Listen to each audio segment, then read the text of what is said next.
Hello, good evening everyone. Welcome back scholars to your own channel. I hope everybody had a good day and are in a mood for an interesting class. Yes, so people are already here. Hi Sreshta, good evening. Hello Ria.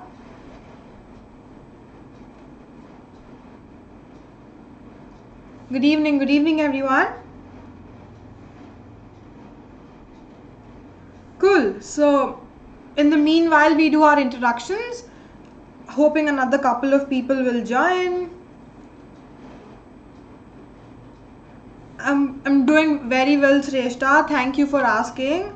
I hope you're fine too. Anyway, so let's just start with the introductions. In the meanwhile, some other people will join as well. So, as most of y'all know, my name is Nikitha and I'm the history educator here teaching for the Scholars channel at Unacademy, and I will be taking classes for standard 11th and 12th, right? So, a little bit about me. I have very recently graduated from Ashoka University with a bachelor's degree in history and a minor in political science. Yes. So, before actually diving into the cultural developments which happened in the 600 BCE to 600 CE, I would like to brief you about some of the Unacademy Plus benefits you can avail. So the features are range from you can actually sit at your own places like own homes and listen to some of the live classes taught by top educators of India. All these are available on one single platform, and there's also unlimited access to a range of courses, right? Like be it any subject or any discipline, you will find all of them on the Unacademy Plus platform. And there are also regular doubt solving sessions along with answer writing sessions. You can also take part in practice tests and live test series, right? And added to that, there's also exhaustive coverage of syllabus by the educators on Unacademy Plus. So you really don't have to worry about missing out on a particular topic or a theme which is a part of your syllabus for board exams, right? So that way exhaustive coverage of syllabus is sorted, and there's also personal mentorship given to you along with guidance given to you. Added to that, there's also a feature for study materials provided to you in the form of PDF for which you can look later for any queries or doubts. Yes, so there are a range of subscriptions per se. As you can see on the screen, the subscriptions are of 5 types. The first is a subscription for 6 months, right? And then there's 12, 15, 18 and 24 respectively. So the prices are very visible on the screen here, right? So the catch here is that the longer period of time you actually take a subscription for, the more beneficial it's gonna be for you guys, right? So just like Unacademy Plus, Unacademy also has iconic subscriptions. Unacademy Iconic has like better features, right, than Unacademy Plus. Here you will be given personal mentorship, like a one-on-one thing. You can interact with the mentor given to you and ask him any doubts or queries you have regarding the subject. There are also live doubt solving sessions along with weekly reports assessing your past week's performance. And there's also direct parent connect along with study planners provided to you, right? So here the range of subscriptions for Iconic are pretty much the same as Unacademy Plus, as in the durations are same. The first is 6 months, next is 12, 15, 18 and 24, right? Yes, so we will kickstart the topic for today, but before that, yeah, a couple of other people joined. Good evening everyone. Who else joined right now? Hi Anika, hi Divya. Cool, so with that we will start today's topic.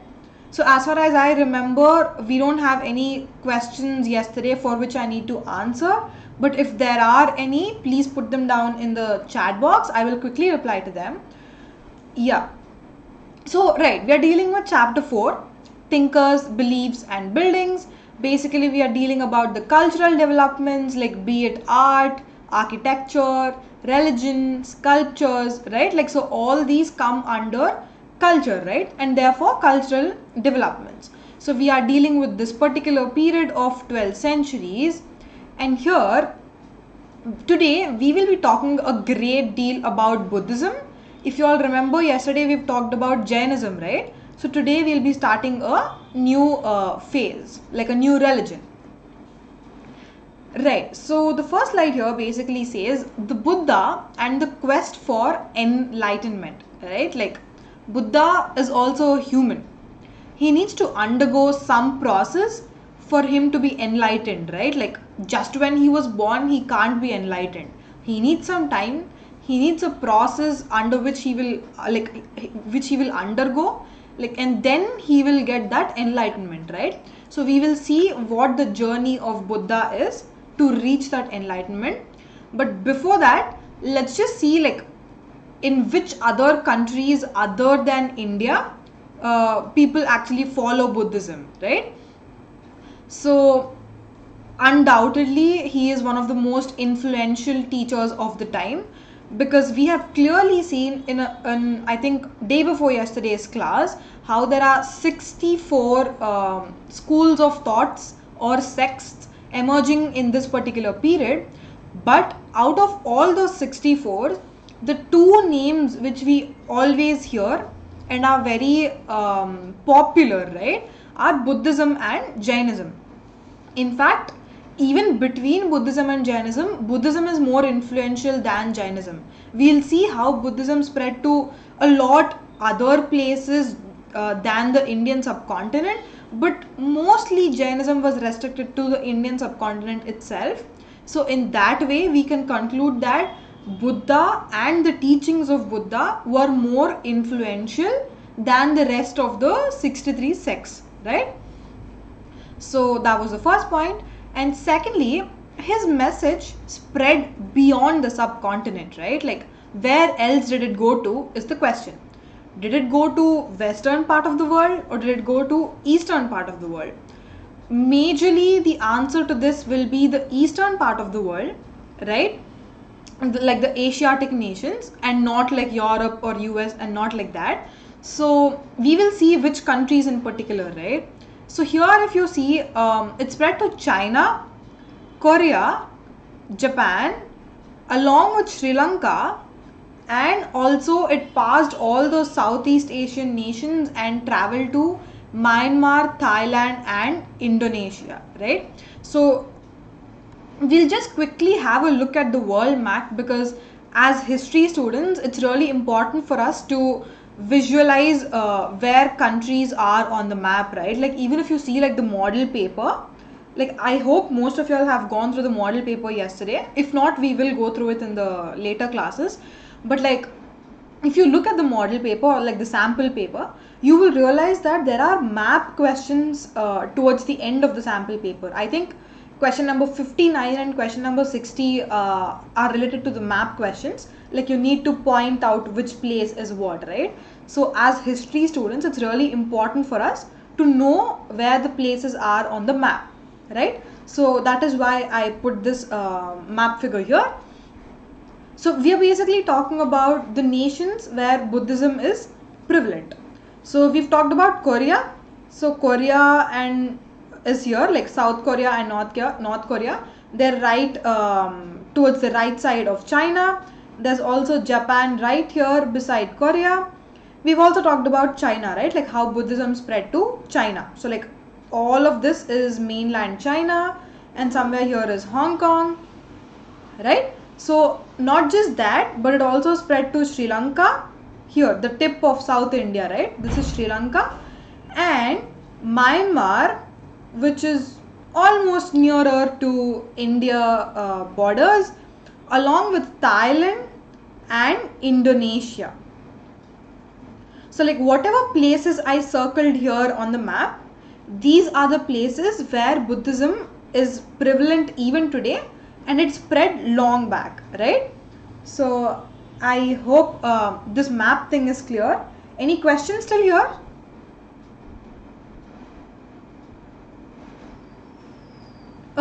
Yash, I think you're mistaken. Sri Lanka is definitely there. Buddhism did spread to Sri Lanka in the earliest period, in fact. Yesterday also, I think I was mentioning how Ashoka sent his daughter and son, right? Mahendra and Sangamitra. He sent his daughter and son to Sri Lanka to spread the message of Buddhism. So Sri Lanka is very much a part and parcel of the Buddhist nations. So just correct that point. Cool. So that was the map, right? But the other question we have right here is, how do we know about the Buddha's teachings? It's not like Buddha is right here amidst us right now and he's teaching us, right? Like he was there on earth long back, like almost 2500 years back. So how are we getting to know the information? How do we know about Buddha's teachings, right? So obviously texts are the medium for us. Like all these Buddhist texts are the sources, be it Jatakas, be it Pitakas. Like we've learned what those 3 Pitakas are yesterday. So whatever that is, texts act as a medium to give us information about Buddha's teachings, right? So how were they actually preserved, right? Like texts were written long back, but they were written only in Pali and Sanskrit. So for us to understand, like us as lay people, like common people, most of us don't know Pali and Sanskrit.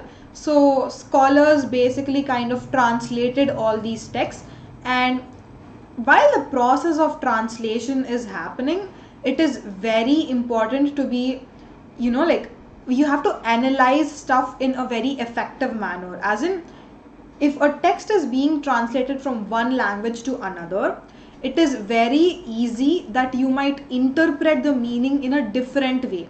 It's very much possible. So while a scholar is doing that translation work, he or she needs to be very, very careful while analyzing the texts, right? So that thing happened, the translation happened. We have the Buddhist texts available in different languages as well, like English, Hindi, like all other regional languages as well. So if you want, you can like pick up a text and directly read the teachings of Buddha, right?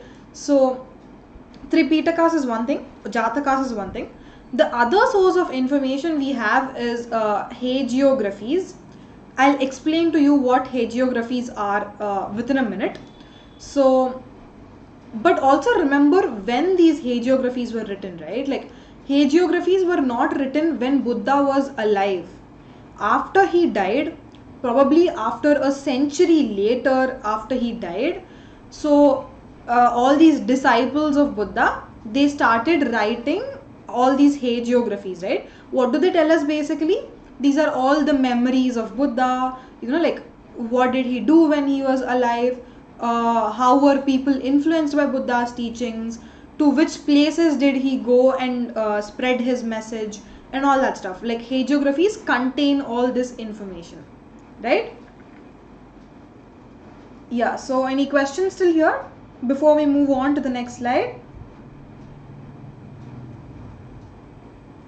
Yeah. So hagiography, I stopped it here, right? So hagiographies are nothing but biographies of a saint or a religious leader.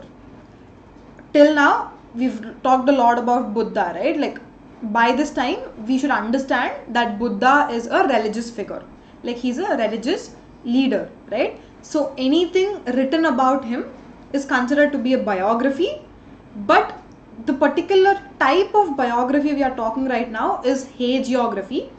Hagiography has certain provisions to it. For example, these hagiographies talk only about the praise of the saint's achievement, right? Like they keep on praising the saint's achievement.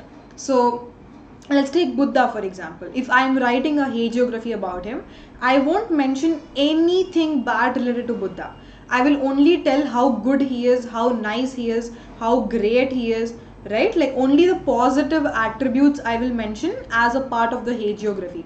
So if you read a hagiography, you will never come across something which is a bad or a negative attribute, right? So for that reason, but like, we need to understand that as humans, we do have both good and bad within us. Like, of course there are some positive traits, but alongside we also have some negative traits which are bad. So as a human, it is a mixture, right? Like good and bad. But hagiographies never mention bad things. So for that same reason, it is not always good to rely totally on hagiographies for accurate information. Exactly the point mentioned here is, it may not always be literally accurate, right? So it's only giving us like one side of the picture, only the good side of Buddha. What if he had some bad traits, and what if they are not being mentioned as a part of hagiographies, right? So that is the reason they are not totally reliable. And but one thing is clear, one thing why they are important is that they tell us about the beliefs of the followers of that particular tradition, right? Like for example, I'm writing a hagiography. Even though that is, whatever I'm writing is right or wrong, irrespective of that, there's a certain belief I have in Buddha. That is why I'm writing a hagiography on him. So if somebody else reads the hagiography I write, they will understand what my belief is on Buddha, right? So in that sense, some information can be provided to us irrespective of the subject itself, right? So any questions till here? Yes, Yash, you're absolutely right. Hagiography is nothing but a biography of a saint.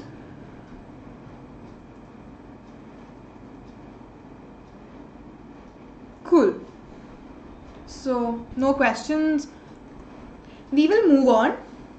So as I was telling you earlier, Buddha is also born as a human, right? Like he needs to go through that process of enlightenment. Like there's a particular process which he needs to undergo. So obviously there's a background to him, right? So we will look at that background now in this slide. So initially when he was born, his name is not Buddha, right? His name was Siddhartha, right? Like his birth name was Siddhartha. Yesterday also, while we were talking about Jainism, we came across this word. If you guys remember properly, we talked about another Siddhartha, who basically is the father of Mahavira, right? Like two similar names, but don't get confused. That Siddhartha is totally different from the Buddha Siddhartha, right? So his original name was Siddhartha, and in fact he belonged to a royal family. Like he was born as a prince, right? Like, to be very specific, there was a clan called Sakya clan, like the spelling is right here, Sakya clan, ruling almost in the Uttar Pradesh, Bihar regions back in those times. And there was a chief, like Siddhartha's father was a chief, like a ruler of that particular clan. So he was the son belonging to a royal family, right? So obviously he had so many privileges. He had a very safe upbringing, right? Like he was within the palace premises itself. Like until he grew up, he didn't know what the outside world was. Like he was in the palace premises itself, and he never knew what the reality of life was outside the palace, right? Like it was a very restrictive, congested environment for him while he was growing up. So as days passed by, he grew up, but one day he had this thing that he needs to go out and see what is outside this palace. So that is why he asks one of his charioteer is basically a man who rides a chariot, right? Like who is in charge of a chariot. So Siddhartha asks one of his charioteer to take him into the city, like outside the palace basically. And that was his first encounter with the world, like with the world outside the palace, right? The real world. So when he took that first journey, his experience was traumatic. Like it was super, like it had a great effect on him later on. Like it was super traumatic. So why is that so, right? Like that is the big question. Why was the experience so traumatic?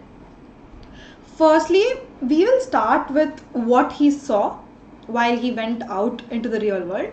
So he saw a old man, like one old man or a couple of old men, and he also saw like a sick man, a person with diseases or illness, and a corpse. Corpse is nothing but a dead body, right? So he saw all these three elements which are not a part of his palace life. So it is something new for him, right? So when he saw all those, he was like devastated. Like he just, like it was a very traumatic experience, as I was telling you. And then he started thinking about so many things, like what is the real life? Was I living in a world which is not the real world? Like he started questioning himself. And finally he kind of realized that decay and destruction of the human body was inevitable. As in, as the days passed by, we can't escape, or any human being cannot escape that decay and destruction of the human body, because as you get older, it is but obvious that you will fall prey for some diseases or some illness, right? Like slowly your body starts getting redundant. So he realized that after he went out into the real world, right? So any questions still here?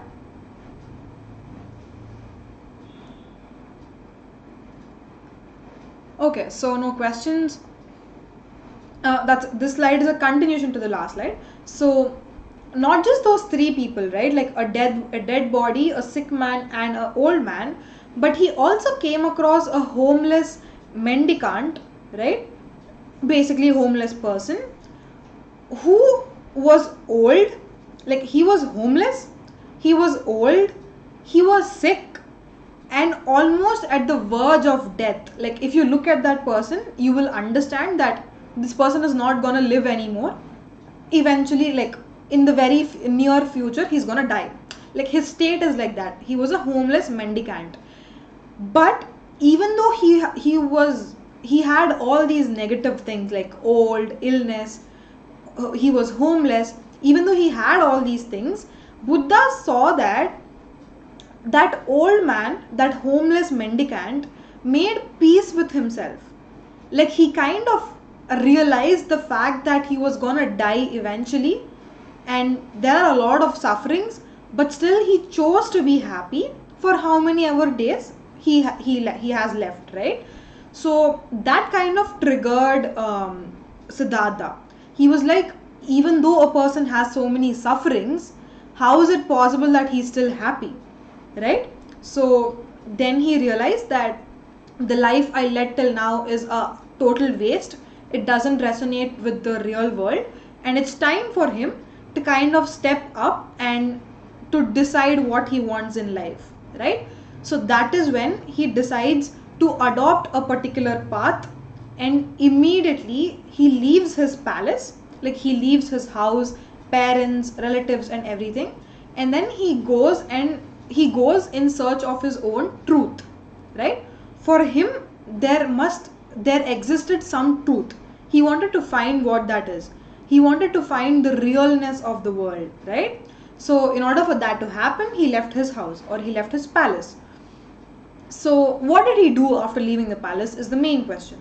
He has to do something in order to get enlightened, right? Like we are basically studying all this because we should understand how did that process of enlightenment happen. So once he leaves his house, what did he do, right? The first step he tried was bodily mortification. Again, bodily mortification in the present sense can mean a lot of things, but basically bodily mortification means you're putting yourself through some kind of torture, or you're being humiliated, you're taking that pain so that you can sanctify yourself by experiencing that humiliation, pain, or torture and everything. You will have the opportunity to clean yourself, to clean your soul, right? You can become pure, right? So that is basically bodily mortification. So first he adopted that approach. but that wasn't quite successful. By just doing the bodily mortification thing, he became very weak and almost near to death. So he kind of realized this is not the process which I should adopt, and then he basically abandoned all these bodily mortification processes later on. So instead of adopting these extreme methods, he decided he'll just meditate, like very peaceful, no side effects. He's not gonna die because of doing meditation, right? Like, so he thought meditation is the only means for him to attain enlightenment. And yes, he sits under a tree. We all know that story, right? Like Bodh Gaya, Bodhi tree and all that stuff. So he sat under a Bodhi tree in Bodh Gaya. He meditated for a lot of days, like a long period of time. And then finally he attains enlightenment, right? There was this one day he realizes that, okay, fine, now I know what the real world is, and therefore I am enlightened. From that day itself, he was called as Buddha. Buddha literally translates to enlightened one.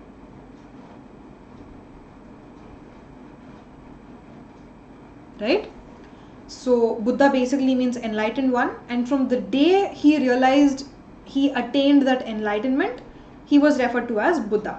So just a suggestion, guys, like whenever we are talking about Buddha's early life, let's just refer to him as Siddhartha and not as Buddha. But if you are talking about him after he attained enlightenment, then let us call him Buddha, right? Like, let there be a differentiation, so don't get confused. Before enlightenment is Siddhartha, after enlightenment is Buddha, right? So after he basically attained enlightenment, and then the rest of his life after that, like the whole of his life, he dedicated his life to teach the right path of living, or basically calling Dhamma. He called that path as Dhamma. He started propagating all these nice things, all these good things, how a human should live, how he should not live, right? It's basically the path of righteous living, right? So that is how the process of enlightenment happened. I hope this point is clear, but before that, any question? Ria, you message saying which one? So if you can elaborate that question. I think I missed the context of it.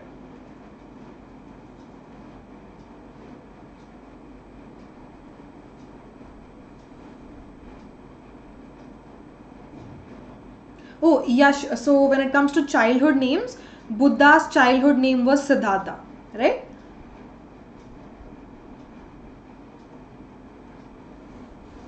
Oh, you're asking both, as in like Mahavira's name also? If that is your question, Mahavira's name was Vardhamana, right? Like yesterday we were talking, right? Vardhamana Mahavira, right? So his name was Vardhamana, Buddha's name was Siddhartha. Cool. Yes, the clear. Good, Yanika. Right. So that was the early part of it. Now we will move on to what his teachings actually were, right? Like, what did Buddha actually teach? There has to be some content, right? So we'll look at that. So all his teachings are basically in the form of stories. Initially they were oral, like when he was alive, he used to orally pass down all these stories from one generation to another. But once scholars started writing it down, his disciples actually wrote all of those stories down, right?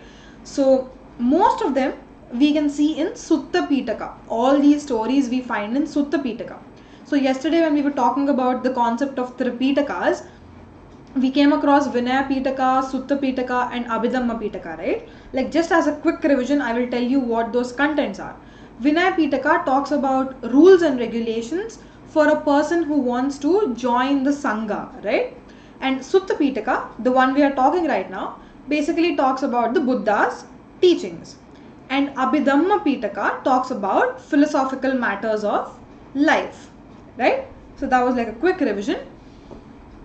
Yeah, so all his stories are found in Sutta Pitaka, And mostly, if we imagine a god or like a very divine figure, we usually tend to associate with some magic or like some magical powers or like some miracles happening, right? But when it comes to Buddhism and Buddha in particular, the concept of all these miracles or magic is not present. Like it's plain.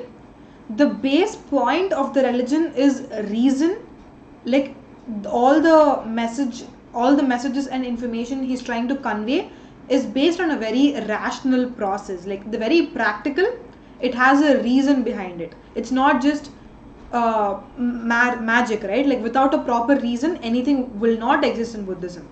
So in the same manner, all these stories basically are based on reason and persuasion rather than displays of supernatural powers, the point I just made right now.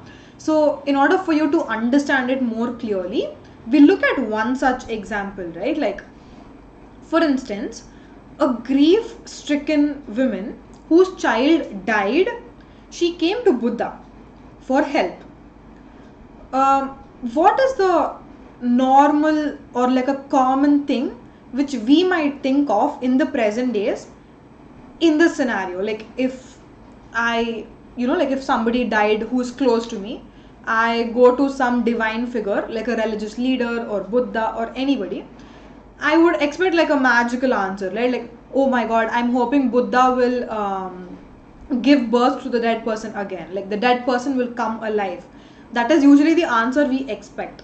But when it comes to Buddhism, that is not the scenario, because Buddha deals with reason and persuasion and reality instead of giving people false hopes, right? So when this particular woman came to Buddha because her child died, he gently convinced her about the inevitability of death. He started saying to that woman that, listen, oh women, people are eventually gonna die. We are mortal creatures. Like there is an end for us. It's not like we're gonna stay forever. Like we're not everlasting. So someday he has to die, and today he did. So that's a very practical thing. So please don't be sad about it, because someday he had to go anyways. So that is how he tried to convince the women instead of bringing her son back to life or something, right? So that is what I mean by reason and persuasion instead of miracles, right? Yeah, so usually all these stories were narrated in the language spoken by ordinary people. Obviously he wanted his message to go to larger audience, like all the people. So it's comfortable and it's feasible that all these stories must be told in the native languages or languages which people can understand, and only then the message can be understood by the people, right? So that is why all these were narrated in the ordinary people languages, right? Any questions till here?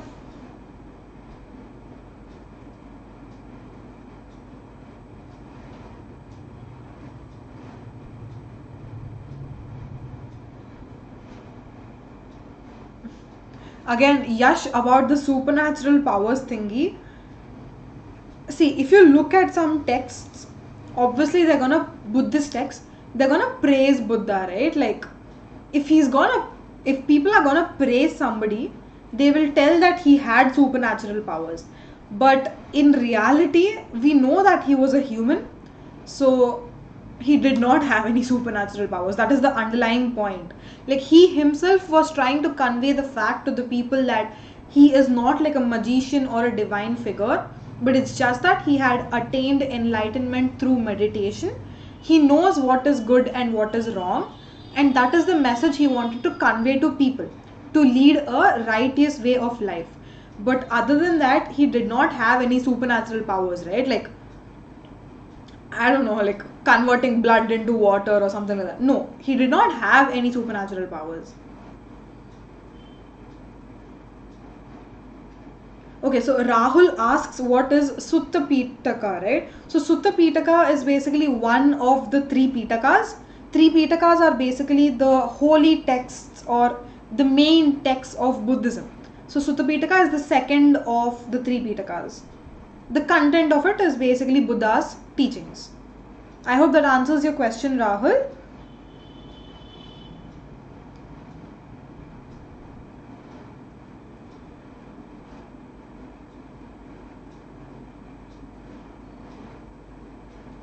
Cool.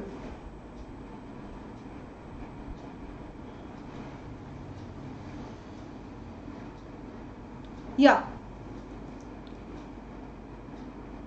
Oh, tomorrow is September 5th. Thank you, Yanika. Thank you so much.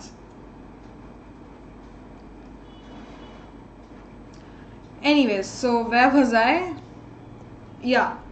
So we'll talk a little bit about Buddhist philosophy, right?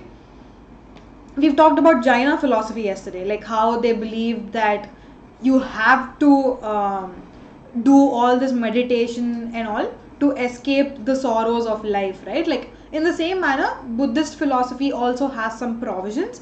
We'll have a quick look at it, right? Again, these are very deep and philosophical. You don't have to remember every point of it, but like at least the basic framework or like the basic outline is a must for you all to remember. So yeah. So the first point is, according to Buddhist philosophy, the world is transient. In a very technical term, it is anicca, and the world keeps constantly changing, right? So what does transient mean, right? Like it has a lot of meanings.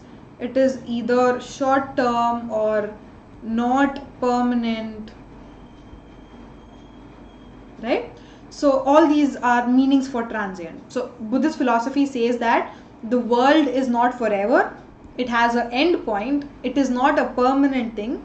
And even the time it existing, it will keep constantly changing, right? Like that is the first philosophy of Buddha. The second is, it is soulless. Like the world is soulless. And there is nothing permanent or eternal in it, right? So these 2 points are connected. Okay, if you look at a soul has this inner attribute to it that souls are forever. Like souls never die, they are everlasting, they are immortal, right? So because the world is not everlasting, because the world ends at some point of time, world doesn't have a soul. Like you get the connection, the interlink between the first point and second point, right? So right.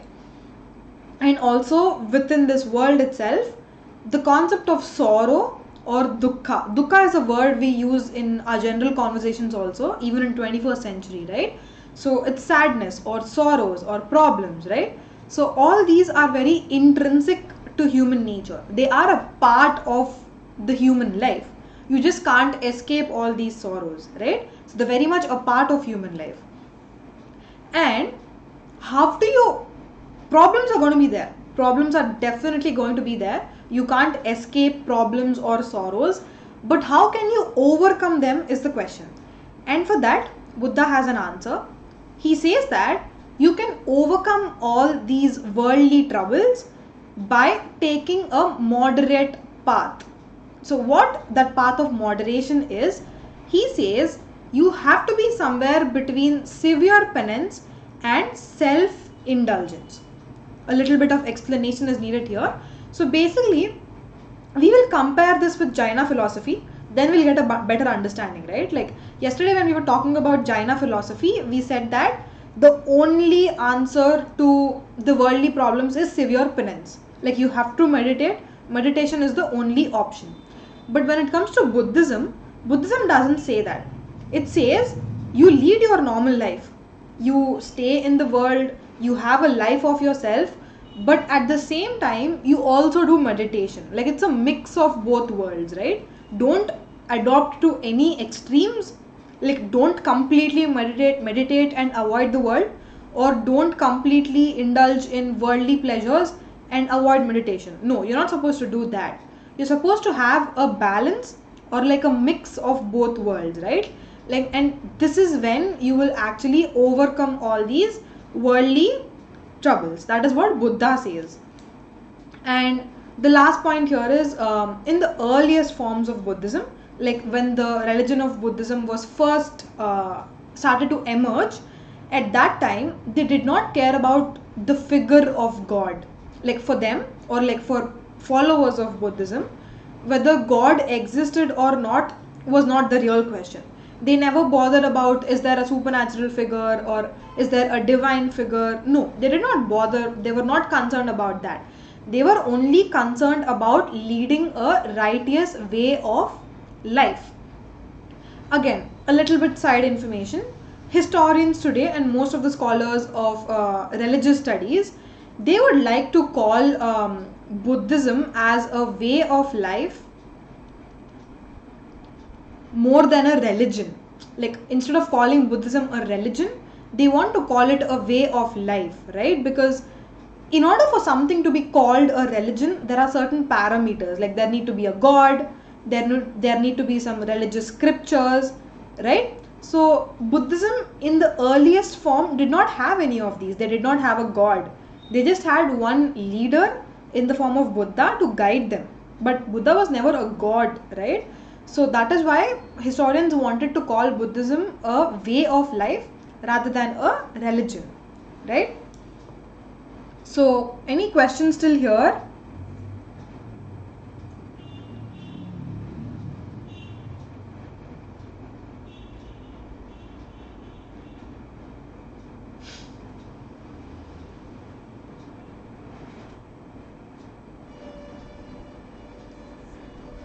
Yash, about the internal powers through meditation, again, I would prefer not to use the word powers.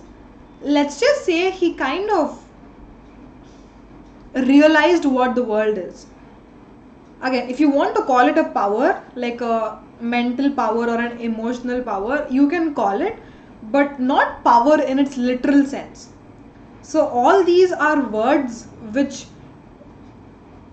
are very easy to understand, especially because you are 17-18-year-olds, right? Like for 17-18-year-olds, obviously teachers would want to use the words like power and all, but power is not the right word to use in its literal sense, right? So he basically kind of realized what the real world is and how the world functions, right? Yeah, so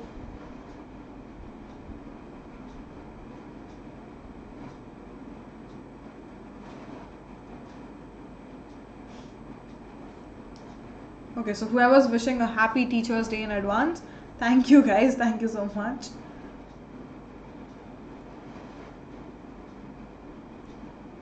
Thank you, Rahul. I hope you're understanding everything.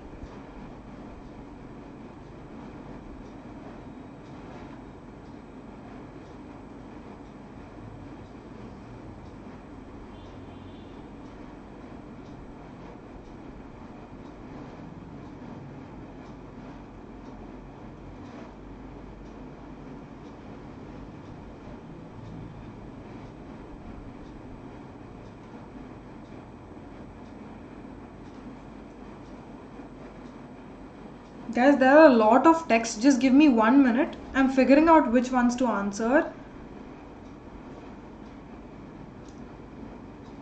Bhavin, what is that you're talking about? What about Shaolin Buddhist monk? If it is some particular concept or something, I am not aware of it. Can I get back to you tomorrow with this?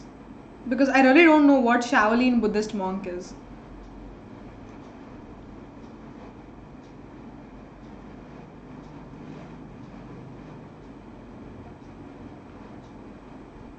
Yes, Rakesh has a point. Just look at Rakesh's point in the chat box, right? Like Buddha had a convincing power. Like he was a good orator. He had this charismatic personality. Like he was good enough to convince people to lead a good way of life, right? Like he never had like supernatural powers or something. Like he basically had convincing powers. Right. A good point, Rakesh. He persuaded people. Exactly. Again, Rahul's asking fluency in communication. Again, Rahul, as you keep speaking, you will definitely improve, right? So there's no particular one sutra you're supposed to follow to improve your English language. Just keep speaking. But one tip I have here for you guys, or like at least what I did when I wanted to learn English fluently. So the thing is, you have a lot of thoughts going on in your head, right? Like this is very effective. This tip is very effective. Even the thoughts you have in mind, just imagine those thoughts in English. Like basically we tend to have thoughts in native language, right? Like instead of that, if you adopt English, that's very effective way in learning the language. So I think this tip is helpful to you.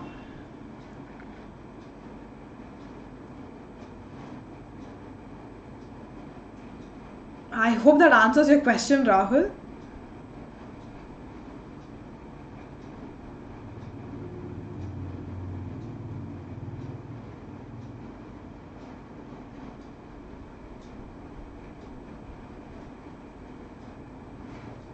No, Rahul, I am an Indian as well. My native language is not English. It's just that you develop over time. So don't worry, you will get used to it.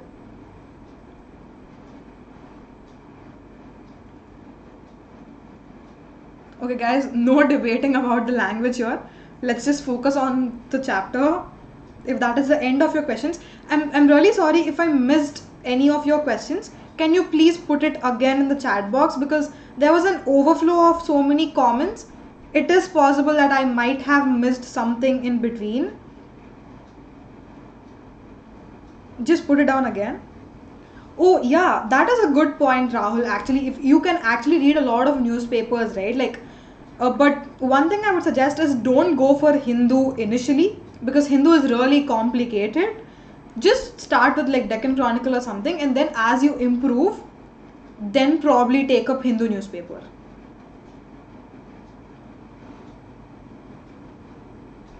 Okay, so Rakesh has a question on the quiz.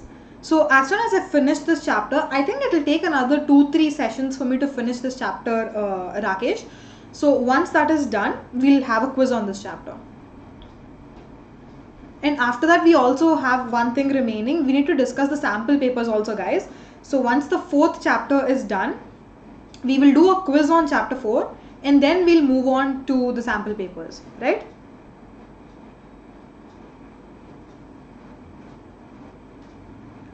Yes, Times of India is also a good paper, Rahul. You can go ahead with that. Anyways, so we'll move on. Again, this slide in itself is a little bit complicated. Don't go into the details of it, but just have a brief outlook. So the first one is Buddha regarded social world as the creation of humans rather than of divine origin, right? Like, how are humans created, right? If you ask that normal question in a religious setup, we usually tend to answer that, like, it is because of divine power that a particular individual is born. But Buddha doesn't give us that answer. He says that because of the social world, the humans are created. So that is one philosophy of Buddha. So that is why he kind of asks all the social actors, basically kings and gahapatis, to be very ethical and moral in their functioning, and also to be very humane, right? Like, humane is nothing but a humanly treatment of people. So instead of being rude or cruel, just treat humans in a fair manner, in a humanly manner. So he kind of advises kings and gahapatis to do that, right? And this is one important point here. He emphasized individual agency and righteous action as the means to escape from the cycle of rebirth and attain self-realization and nirvana, right?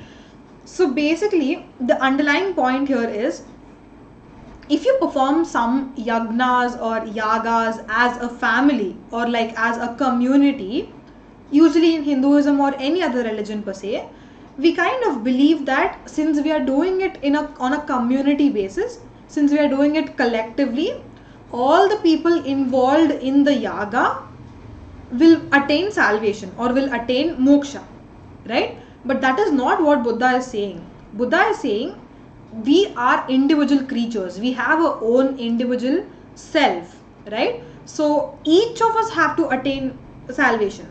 In order for that to happen, all of us have to put in effort and all of us have to attain nirvana. It is not a collective process, rather it is a individual process. So how do you attain nirvana? Once you get rid of all these evil factors like ego, desire. Like desire is basically wanting everything to yourself, like that is a greed. So greediness eventually leads to the downfall of a human. According to the morals or ethics we have in the present day society, ego and greed are considered to be bad, right? So once you get rid of ego or greed and stuff, that is when you can actually attain salvation. So in Buddhist terms, salvation is nothing but nirvana, right? Like enlightenment basically, right? So the last things he says to his disciples before leaving the world is that be lamps unto yourself, as all of you must work out your own liberation.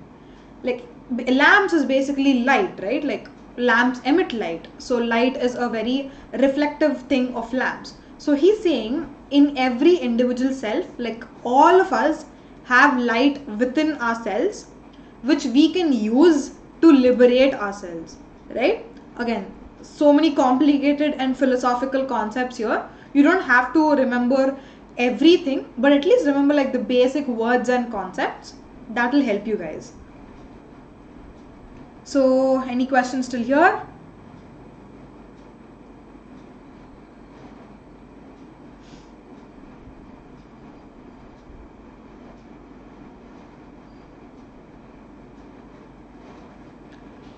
Questions?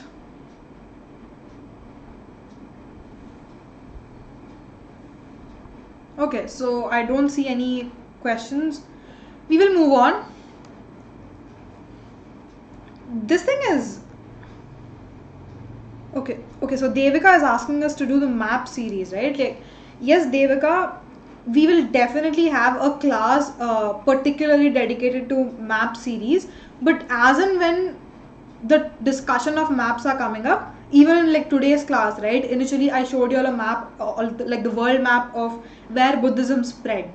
So something like that, if it comes up between the chapters, then I will do it definitely.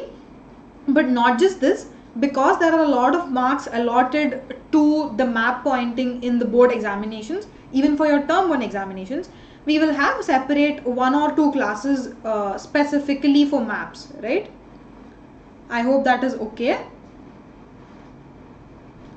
Yes, Rahul, I have been putting up source-based questions also. I'm making it a point to look at every source box in your box in your textbook, right? Like yesterday also, I was telling you guys how one case study in the sample paper is totally a source-based question, like a source-based case study. So it's very important for us to look at the source boxes also. I am making it a point to do all the source boxes, so don't worry about that.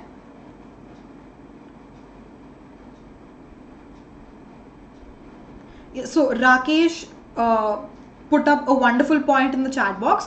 Please read that, guys. So he's saying that individual agency means the sole person is responsible for his or her actions. Like whatever you do, you're gonna reap its benefits or you're gonna reap its dangers, right? Like you are only responsible for your own actions. So that is what is meant by individual agency, right? Good point, Rakesh. Yeah, assertions and reasonings also we will do. Thanks guys, thanks for all these suggestions. I will definitely incorporate them while we are having all these quizzes or revisions, right? We'll definitely do all of them.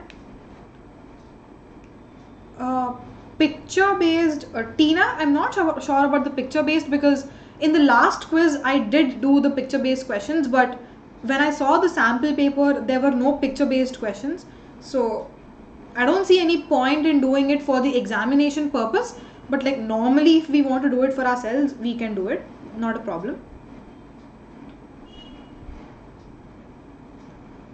Please teach us how to locate countries on a map. Again, Rakesh, regarding your map question, basically 11th standard deals with world history, right? Like an year before, when you all were 11th standard kids, you all studied world history. But now when it comes to 12th standard, the main focus is Indian history, right? Like roughly the first part of your 12th class textbook deals with ancient India, the second part deals with medieval India, and the third part deals with modern India. So in that case, locating different countries on the map, I don't think it's useful for the examination point of view. But normally as history students, if you want to learn, then we can have a session. But when I mean map pointings specifically related to the board examinations, like as a part of your syllabus, we have to look at all these places, like like ancient places, Rajagriha, Vaishali, where are all these places, right? Like we will do that map pointing as well. But as history students, if you all are interested in the world map in general, like at a broader level, then we can do it. Yes, we will definitely do the live class only for the sample paper thing. But actually we had this discussion yesterday, Rahul, regarding the sample paper discussions. People wanted to do the sample paper after the chapter is done, like after the 4th chapter is done. So probably it will take another 2-3 sessions to complete this chapter. So once we are done, then we will do the sample paper.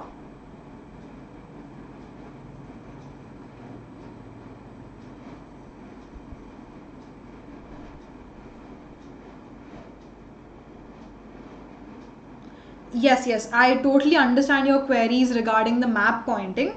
Honestly, if you're talking about modern India or something, then the present political boundaries of states are important, right? But for now, we are only talking about ancient India.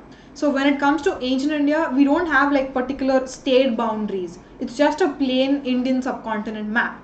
So in that case, we will have all these like broad marks or like basic highlighters and easily remember with some tips. We will do that. Cool. So if that is end of the questions, we will move forward. Yes. So source 5, right? Like source 5 is basically Buddhism in practice. How was Buddhism in practicality, in everyday life, right? So this is an excerpt from Sutta Pitaka again, the same book we talked about a couple of slides earlier. So here we see there are 2 actors involved.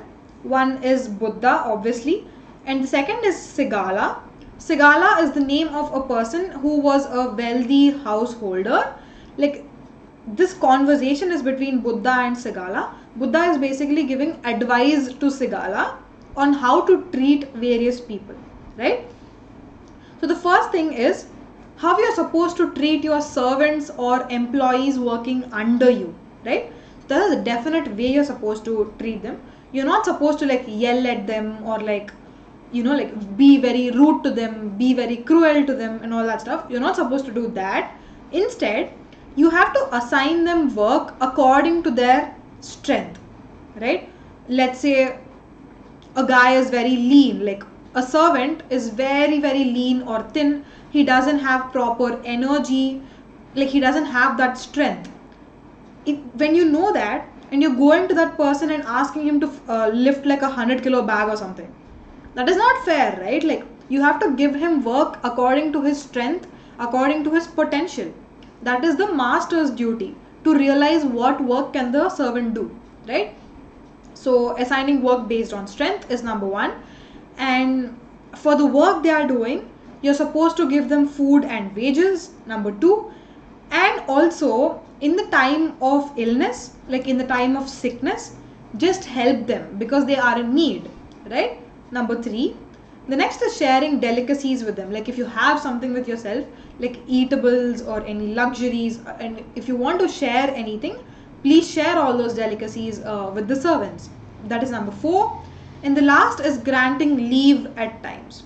Obviously we are humans, we can't work 365 days, we need a break in between, either because we want to refresh ourselves or we want to take a break because we are ill or sick, right? So in that case, don't be harsh, act like a human, and give them leaves, right? See, these are some of the 5 ways in which Buddha is asking all the employers to treat their employees, right? So that is one. The second part of it is the same conversation is being continued between Buddha and Sagala. He's saying 5 ways in which you will treat the people who have renounced the world, right? So those 5 ways are, you have to be affectionate to them. Affectionate in what sense? Affectionate in act, affectionate in speech, and in mind. So these are all the 3 factors. The next thing is keeping open house to them and supplying their worldly needs. One thing we need to understand here is that if I am about to renounce the world, I won't have any job or I won't have any earnings. Basically, I don't have money with myself because I have renounced everything. So in that case, somebody has to feed me because I have to survive, right? Like somebody has to give me food every day. So in that sense, a person has to be considerate enough to just give daily food to a person who has renounced the world. That is the basic thing you can do, right? So these are some of the ways in which you can behave with another person. Like you have to be very human, right? Like you have to treat the other human with some dignity and respect, right? Yes. So any questions till here?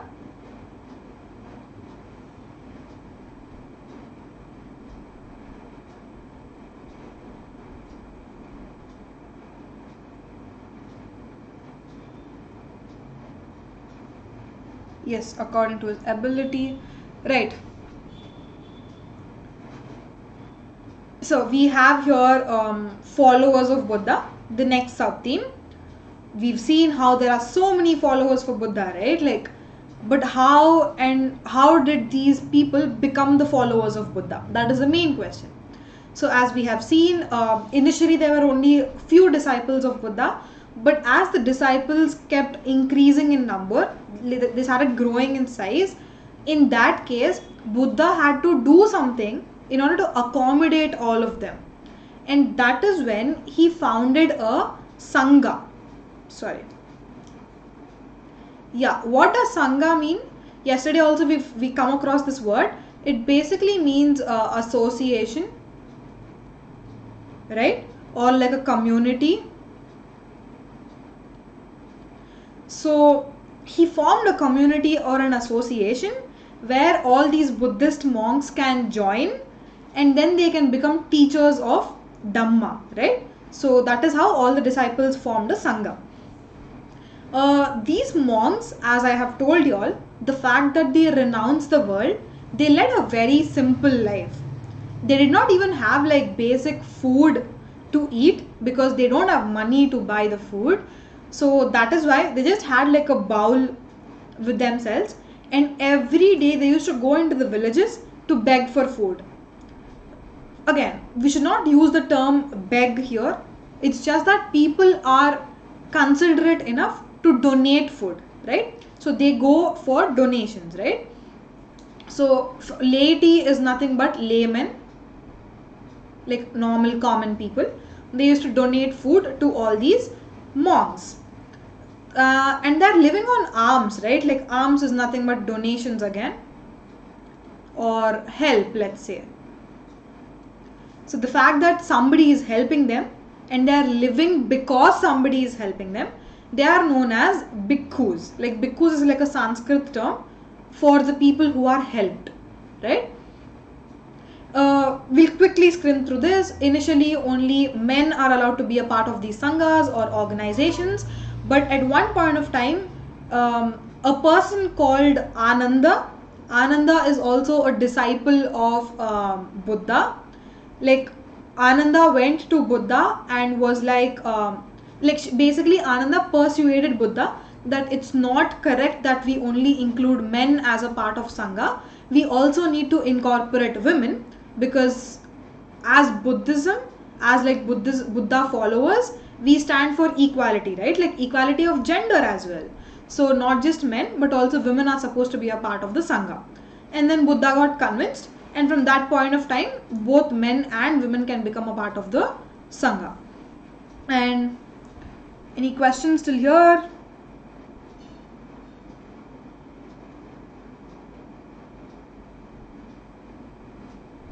Okay, so Yash has a question regarding the sample paper.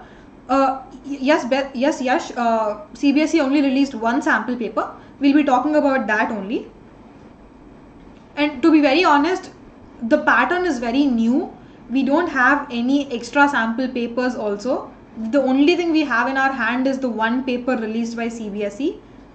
Yes, so we basically have a limited choice. We're just going to look at that.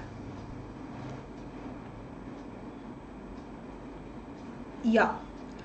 Again, another term for bhikkhus, as Yash is pointing out in the chat box, is bhiksha. Like bhiksha is donations, right? Again, like help, donation, something like that. So these are synonymous words, right? So the last point of the slide is about Buddha's mother, who was known as Mahapajapati Gautami. Like it was the name of Buddha's mother. But again, don't get confused. Mahapajapati Gautami was not the biological mother of Buddha. She was a foster mother, right? Like, what do you mean by foster mothers? Like, as I've told you, Buddha was born into a royal family. So then the queen herself is not going to bring up the child or bring up the prince. There is a particular woman in charge for bringing up that child, right? So Mahapati Gautami was like a foster mother, like who looked after Buddha in his childhood, but who was not the actual biological mother. So this person was the first woman to be ordained as a bhikkhuni. As in, like, this person became the part of the Sangha. Like, she was the first woman to join the Sangha, right? So whoever joins the Sangha, if it's a male member, he's called a bhikkhu. If it's a female member, she's called a bhikkhuni, right?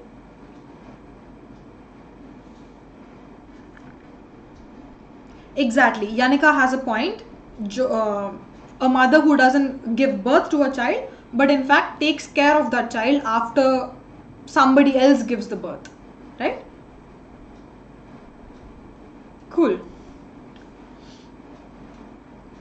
Yeah, so quickly we'll scrim to this slide also.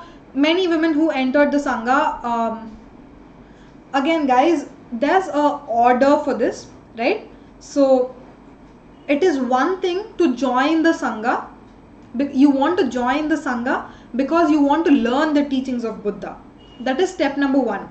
And once you learn the teachings, you want to teach it to somebody else. Then you become a teacher yourself. That is point number 2. Point number 3, we will come across in the later slides. But just remember, being a part of the Sangha and being a teacher of Dhamma are two different things. First you join the Sangha to learn it yourself. Then you teach it to other people, right? So that is the differentiation. Later on, after you teach, you personally get enlightened. Like you will also get enlightened just like Buddha had. And that is when you become a theri, or like a woman who attained liberation. So there are 3 points involved here. First is you yourself are a learner. Next, you're a teacher. Then you're a theri, right? So 3 steps. I hope this point is clear. Yes, so again, Buddha's followers did not just include people from one social sect. They belong to like various social groups, like be it a king, be it a normal wealthy merchant, be it Gahapatis, or even people like workers, slaves, craft person. Irrespective of what their social background is, all of them became Buddha's followers. Like there were no restrictions, right? Anybody could join. And once you become a part of that Sangha, you leave all your earlier social lives aside. Like you're no more a king or you're no more a slave. Once you become the Sangha, everybody is equal, right? Everybody is identified as a bhikkhu and a bhikkhuni instead of a king or a worker or a slave, right? And how did these Sanghas function? Like how was the internal functioning of these Sanghas, right? it was based on the traditions of Ganas and Sanghas, where basically if there is a topic or like a problem which needs a decision to be taken, like there's a problem X and we need a decision. So let's just say 10 people are a part of the Sangha. All 10 of us sit together, we discuss what the problem is, and we come to a conclusion. But if we all come to the same conclusion, it's fine. But if we do not come to a same conclusion and we have contradicting and contrasting views, then we vote on the answers. And obviously which decision gets the higher vote, that will be considered. Like that is how Sanghas functioned, like the internal functioning. Any questions till here? Yes, Yash, you're absolutely right. Good example about the foster mother.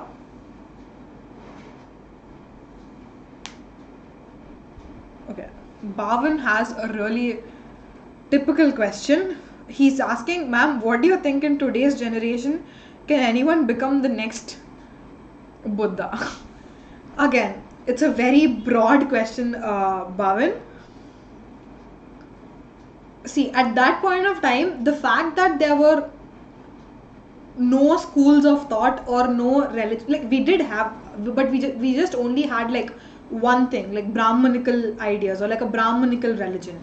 So in order to oppose the hegemony of the Brahmanical religion, all these different schools of thought, and in fact Buddhism in particular, came up as an opposition to Brahmanical religion.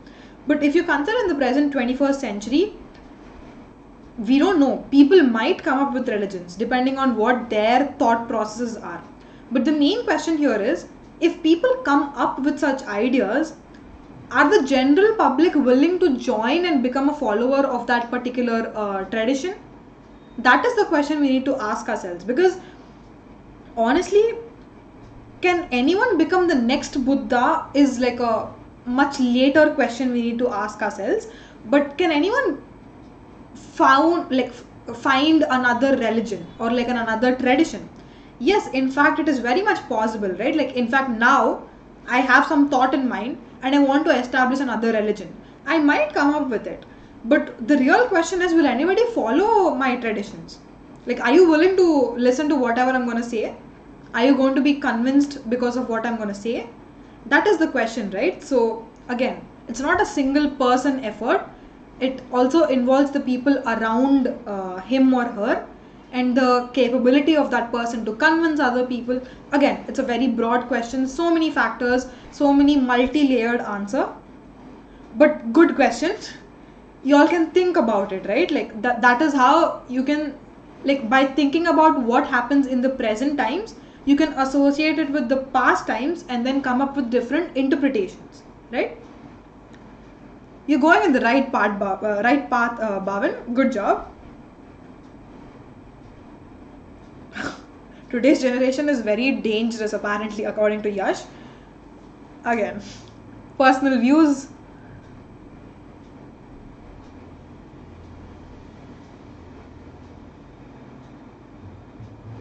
Yanika, I'm really sorry. Can you rephrase that question in English? I think I partly understood the question, but like I'm not sure what the exact meaning of what you're asking is. Can you please rephrase your question in English? Yes. So where was I? Yeah, I've also talked about how the Sanghas function, right? So we will quickly move on to the next slide. So Buddhism, it grew very rapidly, guys. As I was telling you, out of all the 64 sects which were prevalent in the 6th century BCE, Buddhism has grown rapidly. Like it has a lot of followers when compared to other religions and sects. So it not just grew during the lifetime of Buddha, not just when Buddha was alive, but after his death as well. His disciples worked very hard to spread his word, and that is how Buddhism gained followers, right? The main reason why people were attracted to it, like there were 64 other religions also, but why are people attracted to Buddhism alone? Because they thought it appealed to their interests. again, as I was telling you, the prevalent religion during those times was Brahmanical religion, right? Like, we've seen how Brahmanical religion was very oppressive, how people belonging to Vaishyas or Shudras or even untouchables, they were not very comfortable with the idea of Brahmanism, because obviously their lives were not good. They were not leading a good way of life. They were always being humiliated, right? They did not like how it was functioning. So they saw Buddhism as an opportunity where they can have like a dignified life or like a respected life, right? So that is why they turn towards Buddhism. Buddhism is giving you that equality, right? So that is one thing which appealed to many people. That is why people join Buddhism, right? So again, what is the main factor? Buddhism mainly focuses on conduct and values, like how you lead your life. You're supposed to lead your life in a righteous manner, right? Like instead of looking at your birth, like you're born into a Kshatriya caste or a Brahman caste, yes, you'll go to heaven or something. If you're born into a Shudra caste, no, you will not go to heaven at all because you're a Shudra. This is not what Buddhism says. Buddhism says if you lead a good life while you are alive, irrespective of whether you're a Shudra or a Brahmana, then you will have the chance to attain salvation. So obviously these ideas are convincing enough. They are appealing the normal humans, right? So that is why most of the people were interested in joining Buddhism, and they were attracted to Buddhist ideas, right? So I hope this point is clear. Oh, okay, Yanika. But if you have any other question, just please put it down in the comment section. Yeah, so that is it we have for today. I'm so sorry I went overboard for almost 15 minutes. Uh, yeah, so any questions, any queries, any suggestions or comments, please put them down in the chat box. Before I close up this session or like wind up this session, please type your questions down. I will answer them. Yes, so I was talking about the pitch initially about Unacademy Plus and Iconic subscriptions, and if you all want to subscribe to any of them, you all can use my code TUM10, which is right here, and get a 10% off on your subscriptions right away, guys. So whenever you feel like subscribing to one, you can use my code. And yes, if you like the content of this videos and if you want more of these, please do like the video and also share as much as possible, along with subscribing to our channel Unacademy. Thank you guys. Thank you so much for tuning in every day at 6 p.m. I hope to see you all tomorrow. What is the day tomorrow? Sunday, right? Sorry, Sunday we don't have a class. We're gonna meet tomorrow again at we're gonna meet at Monday at 6 p.m. I'm hoping to see you all on Monday for the continuation of the same chapter. Have a good evening, guys. Have a good weekend. Have fun. Be safe. Thank you. Bye. Bye, Yash. Bye, Anika.